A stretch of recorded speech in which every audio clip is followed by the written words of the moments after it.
I don't have enough money for Taco Bell, but what I do have pleases me greatly.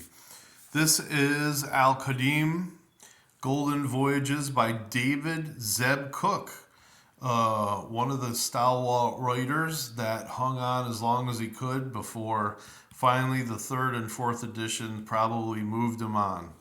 So this is a box set for Al-Qadim.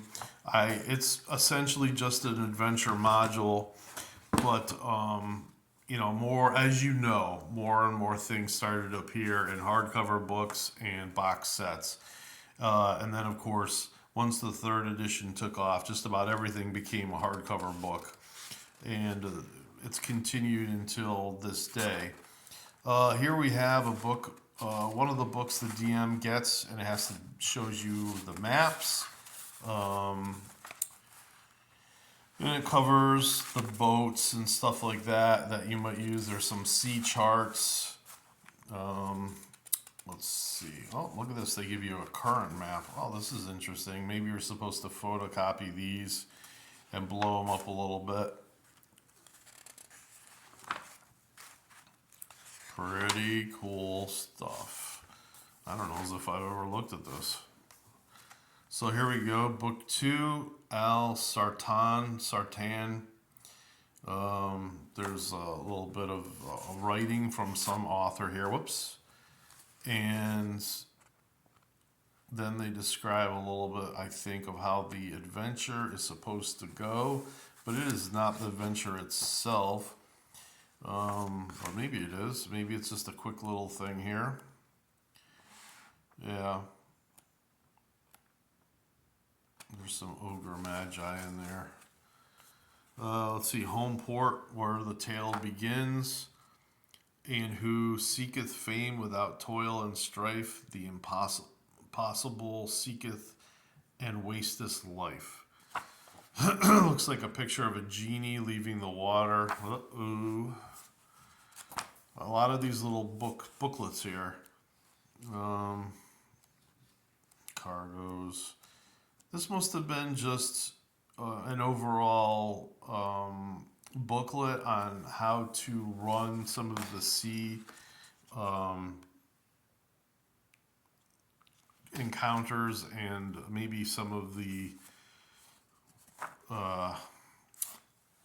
trading and stuff like that on the high seas for this particular world. I don't even know the name of the world for Al-Qadim.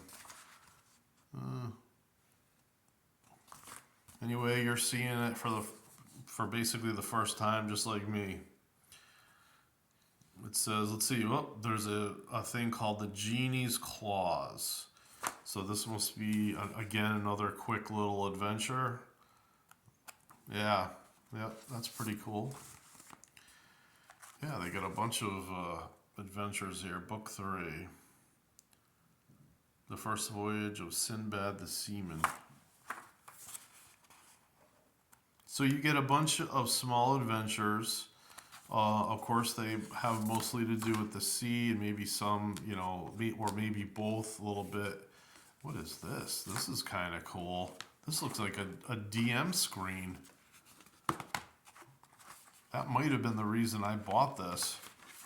It is. It's a DM screen. So in order to get the DM screen, you actually had to buy this adventure module. That's kind of cool.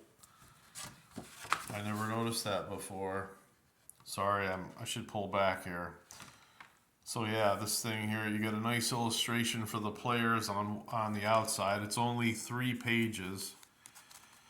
And then these look like it looks like there's a map and then there's some monster pages inside. So you're getting a section of the world that has a map where you're supposed to set sail. So you would probably put some counters and stuff down for that. And yes, these look like the basic blue pages that you would put inside a notebook. And yep, you've got something here called a Sartani, some sort of a monster, shallow ocean and tropical islands. Let's see. Sartani are terrifying creatures, part giant and part enormous crab. Their legs and torsos are those of a muscular giant, but their heads and hands are those of an enormous crab, including eye stalks and mandibles. Oh boy, that's pretty interesting. Oh yeah, look at this. Oh wait a minute, I'm gonna show you this. Okay, wait a minute. This is that's crazy, man. What? Come on, something like that should have like 20, 30 hit dice. It says 8. That thing's huge. All right, let's see. You got Ogrima. Oh, look at that. It looks like a different, fancier kind. Maybe even a Sikh version of the Ogre Magi. Found only in lands where both ogre and ogre mage dwell. The Ogrima is a half-breed resulting from the intermingling of blood between the other two races. Okay. You know, they got rid of the half-orc in second edition, but yet they freely come out with like, oh yeah, an ogre and an ogre mage have been screwing around and made that. That's something we'd like to think about. Okay, we've got this thing. Okay, whoops. Interesting. Look at this. You got NPC crewman. All right. There must be some adventures where you have to deal with these guys. So it's not a bad idea. And then, of course, ending the adventure. And then they used to give you a catalog. Look at that, 1992. The second edition was still going strong. And they always gave you a little catalog. They would show you, you know, maybe not the finished artwork. You know, look at this. You got look at that, the Ravenloft, the original box set was just coming out. And then Dark Sun had just hit the shelves. Of course, back then I poo-pooed it, but I pretty much bought everything I could get my hands on. Same thing with Ravenloft, maybe not so much with Al-Qadim. I got a lot, but yeah, and I remember all these books here. Of course, I've got the regular book. I've got A Mighty Fortress, but here's one with the Celts. I don't have that. Let's see. Those collector cards never turned out to be anything.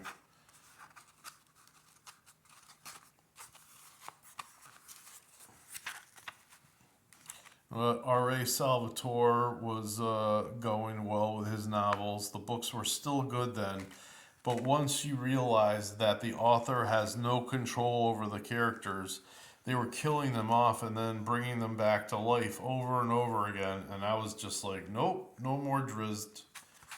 No more. But yeah, they used to have a lot of novels, you know, back then. Look at this. Here's From the Ashes. It's a little bit different from that. Not much. I have that. But yeah, they were still producing Greyhawk stuff.